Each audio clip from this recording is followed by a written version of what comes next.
जेवण करत असताना तुमच्या ताटातील अन्न आता अधिक सुरक्षित होणार आहे. IAS अधिकारी तुकाराम मुंढे यांच्या पुढाकाराने अन्न व औषध प्रशासन महाराष्ट्र राज्याने राज्यातील हॉटेल्स, रेस्टॉरंट्स, क्लाउड किचन्स, ढाबे, कॅन्टीन, बेकरी आणि सर्व अन्न व्यवसायांसाठी सर्वंकष अन्न सुरक्षा अनुपालन आदेश जारी केला आहे. या आदेशामुळे आता नागरिकांना अधिक सुरक्षित, स्वच्छ आणि दर्जेदार अन्न मिळणार आहे.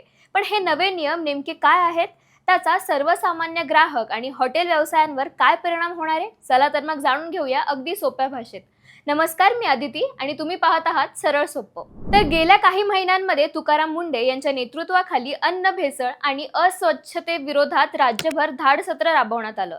या तपासणीत अनेक धक्कादायक गोष्टी समोर आल्या. काही हॉटेल्सची स्वयंपाकघरे अत्यंत अस्वच्छ असल्याचे आढळले. अनेक ठिकाणी एकदा वापरलेले तेल पुन्हा पुन्हा वापरले जात होते. काही ठिकाणी कर्मचाऱ्यांची वैद्यकीय तपासणीही होत नव्हती. यामुळे नागरिकांच्या आरोग्यावर गंभीर परिणाम होण्याची शक्यता होती. त्यामुळे आता अन्न सुरक्षेसाठी कठोर नियम लागू करण्यात आले आहेत. सर्वात महत्त्वाचा नियम म्हणजे सुरक्षित पिण्याचे पाणी. आता कोणत्याही ग्राहकाला बाटलीबंद पाणी विकत घेण्यास भाग पाडता येणार नाहीये.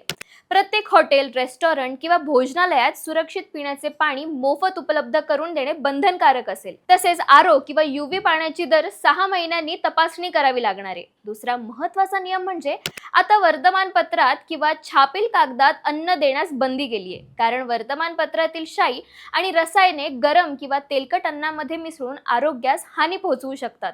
त्यामुळे आता फक्त food grade packaging, butter paper किंवा सुरक्षित कंटेनरच वापरावे लागतील. याशिवाय FSSAI परवाना आता सर्वांसाठी बंधनकारक करण्यात आला आहे. परवाना नसताना अन्न व्यवसाय चालवणे हा गुन्हा मानला जाणार आहे. प्रत्येक व्यवसायाने आपला परवाना दर्शनी भागात लावणे आवश्यक असेल. कर्मचाऱ्यांबाबतही नवे नियम लागू करण्यात आले आहेत. अन्न हाताळणाऱ्या प्रत्येक कर्मचाऱ्याची दरवर्षी वैद्यकीय तपासणी केली जाईल. दर 25 कर्मचाऱ्यांमागे एक फास्टॅग प्रशिक्षित अन्न सुरक्षा पर्यवेक्षक असणे आवश्यक असणार आहे. तसेच स्वच्छ गणवेश, टोपी आणि हातमोजे वापरणे बंधनकारक असेल. अन्न बनवताना योग्य तापमान राखणेही आता आवश्यक असणार आहे. गरम अन्न गरमच आणि थंड अन्न थंड ठेवावे लागेल. कच्चे आणि शिजलेले अन्न वेगळे ठेवावे लागतील. मांस, चिकन, मासे आणि भाज्यांसाठी वेगवेगळ्या रंगाच्या कापण्याचा फळांचा वापर करावा लागणार आहे. सर्वात मोठा बदल म्हणजे वापरलेल्या तेलाच्या पुनर्प्रवाहावर बंदी येणार आहे.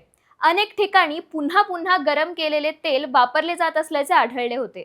आता अशा तेलाची नियमित तपासणी करावी लागेल. वापरलेले तेल अधिकृत संस्थेकडे जमा करावे लागेल.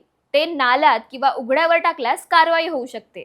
ग्राहकांच्या माहितीसाठी आणखीन एक महत्त्वाचा नियम लागू करण्यात आला आहे. मोठ्या हॉटेल्स आणि फूड चेनना आता त्यांच्या मेन्यूवर पदार्थांची कॅलरी, ओरिजिनल माहिती आणि शाकाहारी किंवा मांसाहारी चिन्ह स्पष्टपणे दाखवावे लागणार आहेत. ऑनलाईन ऑर्डरमध्ये सुद्धा ही माहिती उपलब्ध करावी लागेल. क्लाउड किचन्स आणि ऑनलाईन फूड व्यवसायांसाठीही विशेष नियम तयार करण्यात आले आहेत. प्रत्येक किचनला स्वतंत्र परवाना घ्यावा लागेल. अन्न सीलबंद आणि सुरक्षित पद्धतीने ग्राहकांपर्यंत पोहोचवावे लागेल. नियमांचे उल्लंघन करणाऱ्यांवर कठोर कारवाईची तरतूद करण्यात आली आहे. असुरक्षित अन्नामुळे मृत्यू झाल्यास 7 वर्षांपासून जन्मठेपेपर्यंत शिक्षा आणि 10 लाख रुपयांपेक्षा अधिक दंड होऊ शकतो. परवानाशिवाय व्यवसाय, दिशाभूल करणाऱ्या जाहिराती किंवा निकृष्ट अन्न विक्री करणाऱ्यांवरही मोठे दंड आकारले जाणार आहेत. आता प्रश्न असा आहे की जर तुम्हाला कुठे अन्न सुरक्षेचे नियम मोडले जात असल्याचे दिसले तर तक्रार कुठे करायची? यासाठी अन्न व औषध प्रशासनाचा टोल फ्री क्रमांक, FSSAI हेल्पलाईन आणि फॉस्कोस मोबाईल ॲपचा वापर करता येणार आहे.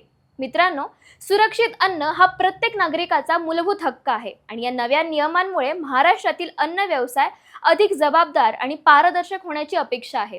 तुम्हाला हे नवे नियम कितपत प्रभावी वाटतात आणि यामुळे अन्न भेसळ आणि अस्वच्छतेवर आळा बसेल असं तुम्हाला वाटतं का?